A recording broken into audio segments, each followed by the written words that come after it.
Hello everyone. Today we are going to discuss one more new topic that is online search agent. But before going into that, we will also discuss the important differences in AI domain. The differences means what exactly the difference between strong AI and weak AI. Already we covered this particular difference, but we will take a review of this difference.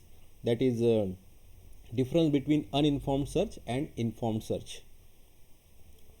Then difference between breadth first search and depth first search, and then we will go to our topic, that is online search agents. But before going into all these points, let me take the review of what we covered in the previous lecture. In the previous lecture we covered local search algorithms, and we discussed that how it is different from classical search algorithms. Which are those classical search algorithms? Informed and uninformed search. All the types of these comes under classical search algorithms. So local search algorithm is different than this. So we already discussed this in detail in the previous lecture, and we discussed how these local search algorithms can be described with the help of state space diagram, okay, which has state space on the x-axis, and on y-axis there can be objective function or cost function, based on which we will get global maximum or local maximum, or global minimum or local minimum. So we discussed this, and we also mentioned in the previous lecture that there are three major types of local search algorithms. Those were hill climbing search and simulated annealing and local beam search. So in the previous lecture we discussed in detail the hill climbing algorithm. After that we also discussed the three types of hill climbing algorithm. Those were simple hill climbing, steepest ascent hill climbing, though their algorithms we discussed. And at the end of this previous lecture we discussed the various limitations of hill climbing algorithm. The first limitation was local maxima problem, plateau problem, and ridges problem. So today we are going to discuss the difference between intelligence. What is the meaning difference between intelligence and artificial intelligence? So intelligence means the human beings generally has intelligence. This is what we say. As compared to other animals, we the human being has intelligence. We generally says this. So, and this particular word is added here. It means that intelligence can also be added artificially into some object, into some program, into some machine. So that all program, this machine or robot, generally we call in our language as agent. So agent can be fed with artificial intelligence. Okay, so the intelligence on left side, this intelligence it is intended for human being, and this artificial is intended for agent, AI agent. Okay, so we are going to compare the intelligence of human being with the intelligence of AI agent. So intelligence of human being is a natural process. Okay, it is a quality of human being, while artificial intelligence is programmed using human intelligence. Means human being add the intelligence into the machines or agents, okay, with the help of programs. Human beings intelligence is hereditary. In case of agents intelligence, it is not hereditary, okay, but it is a copy of human intelligence. That means machines try to copy human being in the context of intelligence. That means, for example, human being can think, human being can do actions, it can take actions, human being can also solve the problems, human being can make the decisions. All of these personal traits we want to be in our agent, to be in our machine. That means the machine wants to copy, should copy the human intelligence. Human intelligence means all the traits of human being, such as reasoning ability, decision making ability of human being, problem solving ability, thinking ability, acting ability. Okay. Third difference is human brain does not require any electricity to show his intelligence, because there is no need of electricity. Okay. But in case of machines or agents, artificial intelligence, if machine wants to show, it requires electricity.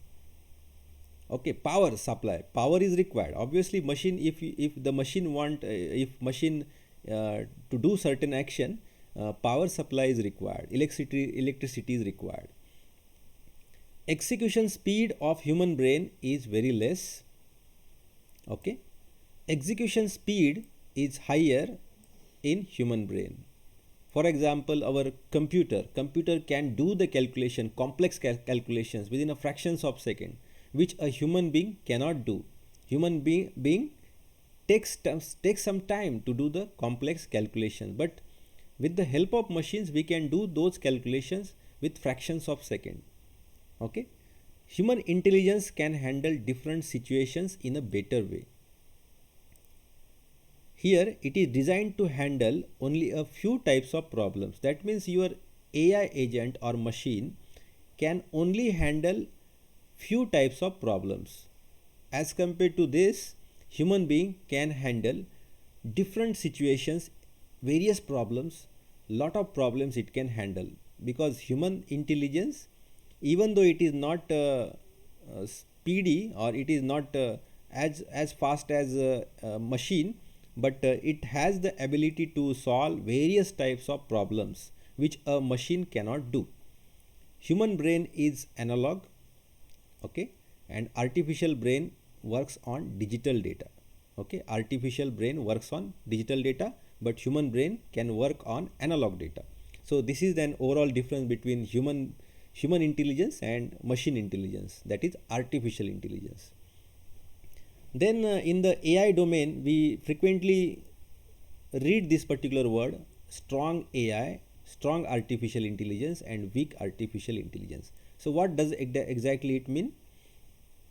Agent gets in strong AI, agent means machine, gets capable of thinking at least equal to human beings.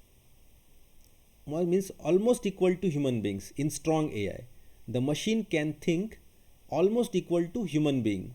Okay, with the same capacity as that of human being. But in case of weak AI, if we have weak artificial intelligence, then machine gets a thinking like feature to make it powerful. Means it just try to get a little bit feature of thinking in weak AI, not powerful, not full thinking ability as like human being, but little bit ability of thinking is possible in weak AI agent. It is possible in agent which works on weak AI. Okay, in strong AI, a machine can perform task on its own just like human beings. That means the action taking ability of machine is almost equivalent to human being in case of strong AI, but in case of weak AI, machine can perform task but need human intervention. That means machine can perform the task, but human must be there to support that machine. Human intervention is required to perform that particular task in weak AI. Computer program adds an algorithm itself to act in different situation. In case of strong AI, that means computer or the machine is capable to add new algorithms itself. Machine itself adds the program to act for different situations or different problems. But here in weak AI, the whatever task the machine want to perform is to be added manually by the human being. Okay, but here in strong AI, machine do not need human intervention. Machine itself can add new algorithms or new programs for different situations. Strong AI allows machines to solve problems in an unlimited domain. So number of it, what is the meaning of this unlimited domain? Means large variety of problems can be solved with, if your agent is based on strong AI. Okay, variety of problems, just like human being can solve variety of problems. Okay, any problem human being generally can solve. Okay, so if your AI agent is based on strong AI, then it can also do the same. Okay, but here in weak AI, it allows machines to solve problem in limited domain. So limited number of problems only can be solved with the help of agent based on weak AI. It is an independent AI which can take the decision on its own. So what you have to think, whenever agent is based on strong AI, it is almost equal to human being. That machine, that agent is almost equal to human being. That's why the point is this: it is an independent AI which can take the decision on its own. Okay, and here the agent is dependent on humans and can simulate like human beings. Means the decision making is dependent on humans intervention. This point is similar to this. So for taking decision also, humans are required. Okay, in weak AI. Currently strong AI does not exist. This is very important. Even though conceptually strong AI concept is there, okay, theoretically strong AI concept is there in the market, but currently no strong AI application or agent exist in this world. Okay, but weak AI is present in the real world, in today's world, but it is in its advanced phase. Okay, if all of the AI agent becomes strong AI agent, then it is very difficult for the human beings to survive, because all of the tasks will be handled by the agents based on strong AI. Okay, so there will not be in such a world, there will not be any use of human beings. So that's why some of the people in the world are bothered about strong AI agents, strong AI applications, because ultimately due to this, the role of human being will be closed in this world. Okay, and this world will be of only machines. Those were equivalent to human beings. That's why strong AI, some people think that there must not be this must not be in reality. Strong AI agents must not be in reality in this world. There is no proper example of it. Why? Because strong AI application or agent does not exist at this moment in this world. But for weak AI, there are number of examples. For example, automatic car means autonomous car, or self-driving car, or driverless car. Apple product Siri is there. It is just equivalent to Google Assistant product of Google. Okay. In the very first lecture number 1, I explained what is Google Assistant and what is Siri product of Apple. Okay. So this is the difference between strong AI and weak AI. These are the concepts. Strong AI is it is just in a fantasy stage. That means nobody knows when this strong AI agent will be a reality in the world. But currently the weak AI agents are available in this world. Okay. We already covered this difference. What is the difference between uninformed search strategy and informed search strategy? So please refer the lecture which I covered on informed search before the A star and greedy best first search. Okay. Difference between these two also I think covered. For example, breadth first search, it searches a node breadth-wise. All the nodes in a search tree are searched in a breadth-wise fashion, covering level by level. Searching is done level by level, level 0, level 1, then all the nodes in level 2, then all the nodes in level 3, 4 and so on are searched level by level, breadth-wise. But here DFS searches a node in the search tree depth-wise. That means it covers one path deeply first. Once the first path is completed, then it backtracks the algorithm and goes on the second path towards the solution. It works on the FIFO principle, first in, first out. So whatever node is searched first, whatever node in search tree is searched first or traversed first is made out of the memory. But here exactly opposite, it works on last in first out. So whichever node is searched last will be made out of the memory. That's why it is possible in DFS. That's why we can say that it uses the LIFO to store the data in the memory. BFS is a vertex based algorithm and it is a edge based algorithm. The structure of BFS tree is wide and short. The structure of DFS tree is narrow and long. Okay. The oldest unexpanded node is its first priority to explore it. That means first in first out. Suppose this is your queue. So whatever node comes first, for example there are 4 compartments, first node, second, third, fourth.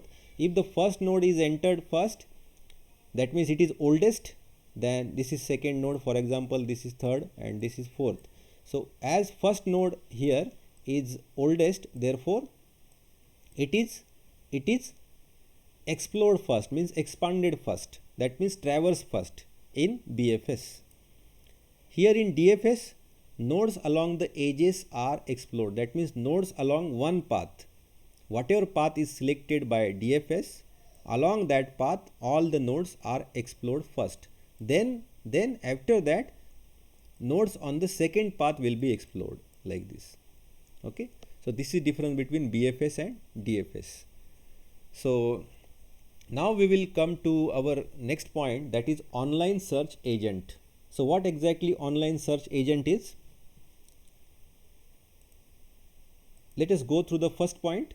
So far we have concentrated on agents that use offline search. Whatever searching techniques up till now we discussed can be treated as or can be considered as offline search. Okay. They compute a complete solution before, this is very important, before setting foot in the real world. That means all the testing of the algorithm, all the computation of algorithm is done before applying that algorithm in the real world problem, before applying that algorithm for the real world problem, actual problem. Okay. So on simulation basis, everything, all computations are done first, it is verified, tested, final solution is obtained. Okay, final path is obtained, optimal path is obtained, and then only this algorithm is applied to real world problem. So this is that is why it is called as offline search algorithms. So all the informed and uninformed search algorithms are considered as offline search algorithms. Then execute the solution without resource to percept. That means they will not take the real time percepts, real time measurements, real times readings. Okay. But here in contrast, an online search agent operates by interleaving two things. Which two things are interleaved? Interleaved means first action if it is taken, then after that second action is taken, again action number 1 is again taken, then again action number 2 is taken, again action number 1 is taken, again action number 2 is taken, and so on. So which two actions are interleaved? Interleaved means they are taken one by one after the other. So which two actions are interleaved? Computation means calculation, and based on the calculation action is taken.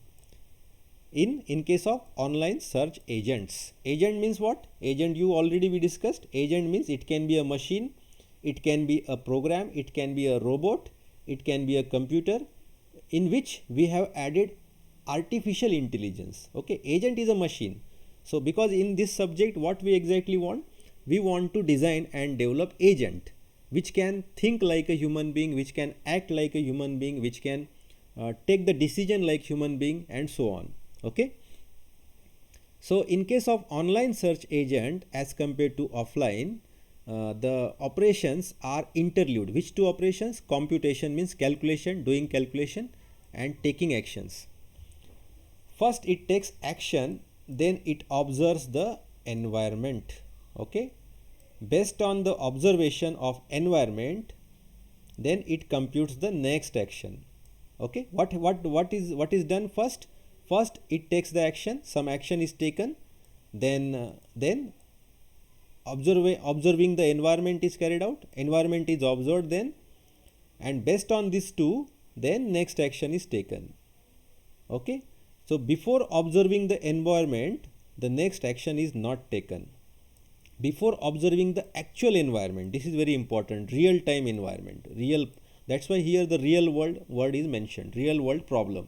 Okay, so in case of online search agent, you remember two operations are interlude, computation and action. That means the agent first take the action, then observes the environment and then compute the next action, otherwise not. Before observing the environment, next action is not taken. That's why it is called as online search agent. That means it takes the inputs from environment in an online manner. Okay, in a real time manner. Online means real time manner. Okay, in case of this, all the inputs are initially taken, all the inputs or all the measurements with the help of sensors are initially taken, already taken by the agent, and based on all those measurements or all those readings, the computation is done. That means there is no role of environment later on. Okay, once all the inputs are taken from the environment, then all the computation is done. Okay, and based on that computation, optimal solution is found out, and then it is applied to real world. But here in this case, what happens? Some action is taken, then again environment is scanned, based that from that environment some new measurements are taken, then based on that next action or new action or next action is taken. Online search is a good idea in dynamic environment or semi dynamic. Means if the environment is continuously changing, for example, what I mean to say, let me erase these points.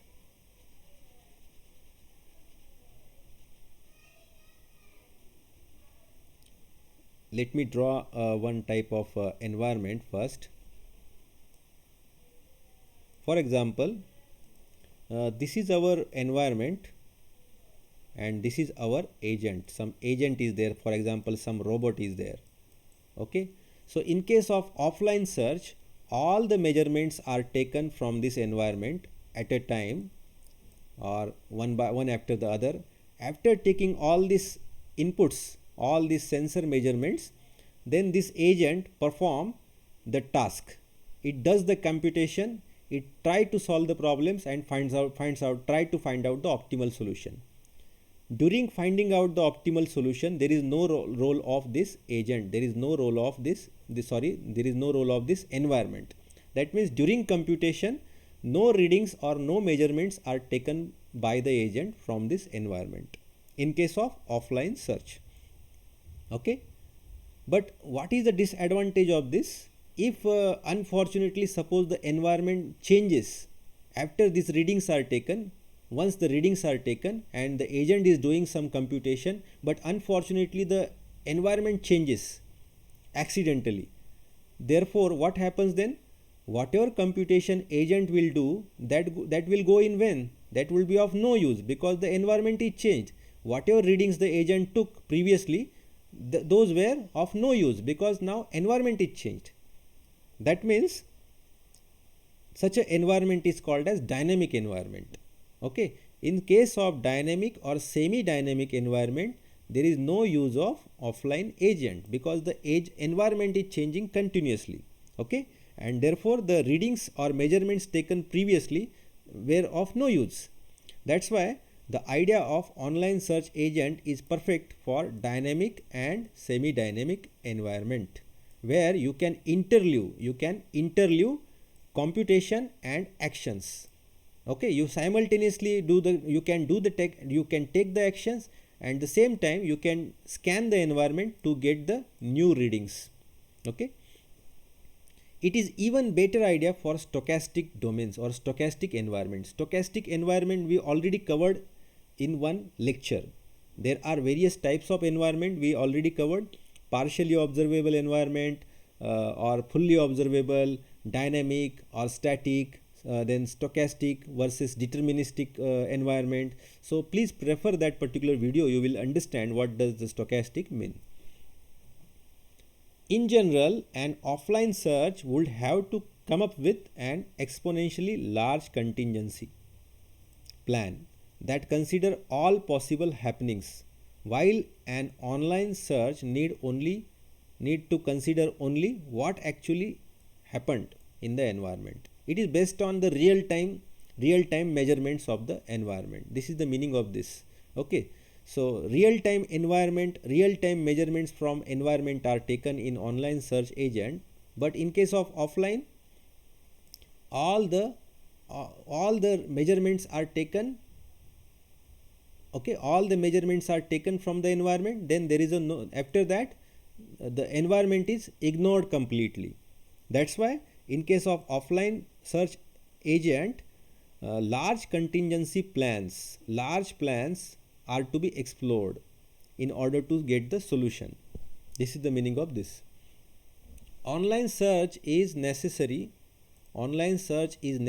idea for exploration problems where the states and actions are unknown to the agent. Okay, for example, states means what? For example, this is our starting node or root node or initial state, and this is our final state. In between these two there are number of states. Okay, there can be number of states. These are called as intermediate states. So many times it happens that suppose this particular state comes in front of agent, this state, then what action to take, if this particular state comes in front of agent, then the another action the agent should take. Here if the third state comes in front of agent, third different type of action the agent should take. Okay, so for each state, for each intermediate state, like all these different actions the agent should take, but many times these intermediate states and what actions to take are unknown. Okay, unknown to the agent. Okay, in such case your offline search agents, the agents which are based on offline search, will be of no use. Okay, in that case online search agents are very useful. Such a problems are called as exploration problem, wherein states and actions agent do not know, they are unknown to the agent, and that's why it is expected that agent should take the continuous measurements from the environment so as to get the idea of states and to decide what actions to take. Okay, an agent in this state of ignorance must use its actions as experiments. So what is the meaning of this? Suppose this is environment. Okay, suppose the first measurement is taken, or percept we can say in our language, in AI language it is called as percept. Percept means sensor measurement, and this is our agent. Suppose this is a robot. Okay, for first measurement, let us say this action is taken, and let us say after some time second measurements are taken from the environment. For this, suppose this action is taken. After that, suppose third measurement is taken from the environment by the agent after some time. Then for this, suppose this action is taken. Okay, so each time new measurements is obtained by the agent, and for that whatever action is taken, the agent stores it in memory. Okay, that means the agent treats all these actions based for these measurements as experiments. So you know that human being also whatever experiences the human being get in day-to-day life, we can treat those experiences as our experiments.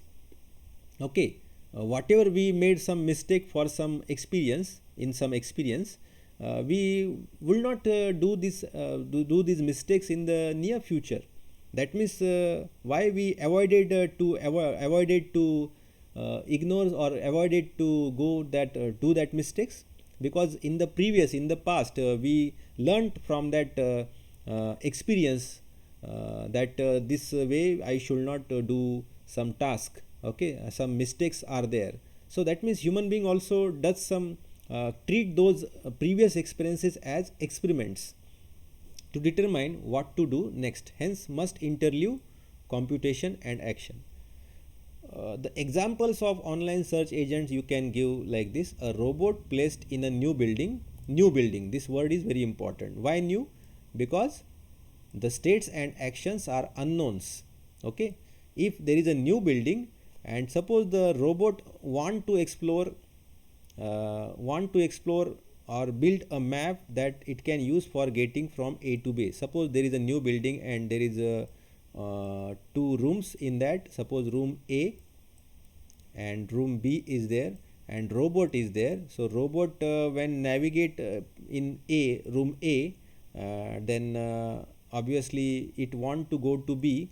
During its tour it continuously save the route in the memory. That means it is building a map of that building, because the building is new to the agent, new to the robot. Okay, so this way you can treat this robot which is in new building as a online search agent. That means a robot do not know the map of this particular new building. New is very important word.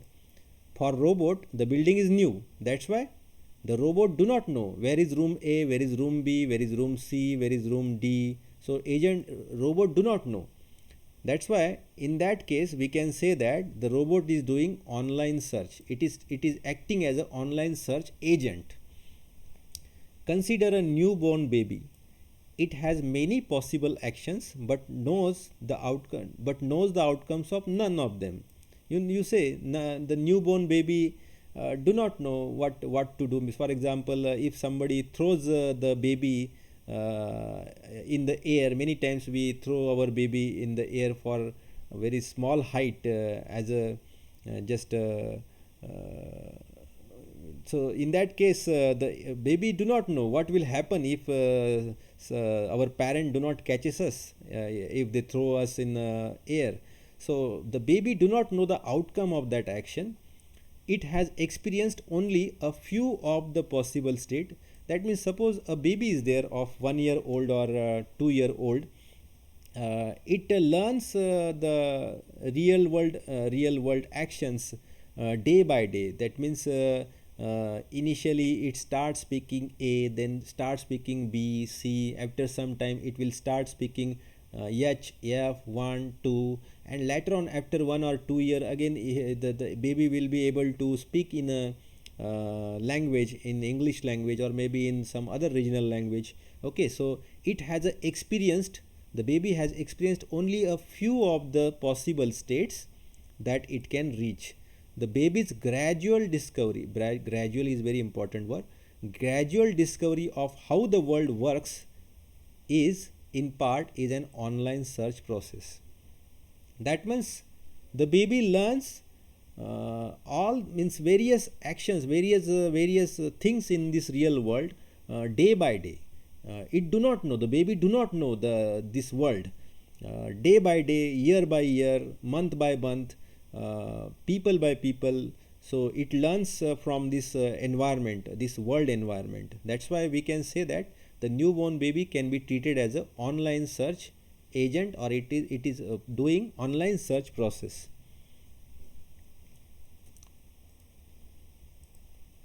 After each action, online agent receives a percept. That is what we explained, that it is doing what? It is interleaving computation and action. That means it take action, observes the environment. Observe the environment means it takes the readings from the environment. Readings means sensor measurements, and in technical word sensor measurements are called as percept. Okay, so this is the meaning of this. After each action, online agent receives percept. Percept means sensor measurements. From where we get it? From environment. Okay, after each action, online agent receives a percept telling it what state it has reached. From this information, it can augment its map of the environment. Based on that percept, then it will do some action, it will take some action in the environment. The current map is used. Map means what? The observation of the environment, you can say, or the whatever happening going on in the environment are stored in the memory of agent. Then we can call it as a map. Okay, so map describes the world or this environment, is used to decide where to go next. Okay, based on the experience, based on the readings from the measurement. This interleaving of planning and action means that online search algorithms are quite different from the offline search. That is what we already discussed, how they are different. For example, offline search algorithms such as A-star algorithm, we already discussed it in the previous lecture, have the ability to expand a node in one part of the space and then immediately expand a node in another part of the space, because node expansion involves simulated rather than real actions. An online algorithm or online search agent, on the other hand, can expand only a node that it physically occupies, which it physically sees, which physically watch. Okay, until and unless some node is not coming in front of online search agent, it will not occupy it. It will not take any action for that particular node or for that particular intermediate state. To avoid traveling all the way the tree to expand the next node, it seems better to expand nodes in a local order. Local order means whatever, suppose this is your agent robot and this is your environment. Suppose first node comes for first state comes, as soon as first state or first node comes in front of this, then this robot will take some action. After some time, second node or second state comes in front of this agent, then based on that second measurement, then agent takes some action. But suppose after second, third, fourth and fifth nodes or states are in the queue to come in front of agent, but as these 3, 4, 5 states up till now has not come in front of agent, that's why agent will not take any action on 3, 4, 5, as only 1 and 2 appeared in front of agent. So agent will take action on only first and second measurement or second state or second node. It will not take action until and unless 3, 4, 5 comes in front. Okay, that means it seems better to expand nodes in local order. Okay, so this is the meaning of online search agent. So online search agent is different than offline search agent, or online search algorithms are different from offline search algorithm. So today we will stop here. In the next lecture we will discuss what is the meaning of optimal decisions in games, what exactly game means. We will also see that adversarial search problems, games are also called as adversarial search problems. In this particular next lecture, we will cover the two types of adversarial search problems, which are minimax algorithm and alpha beta pruning. Adversarial search algorithms are also called as games. Adversarial search algorithms are also called as games. There are two basic categories of such searches: minimax algorithm and alpha beta pruning algorithm. So we, in the next lecture, we will discuss adversarial search algorithms. Before this, we already covered informed search algorithm, uninformed search algorithm, online search algorithm, and now in the next lecture we will discuss adversarial search algorithms. Okay, so today we will stop here. Thank you very much.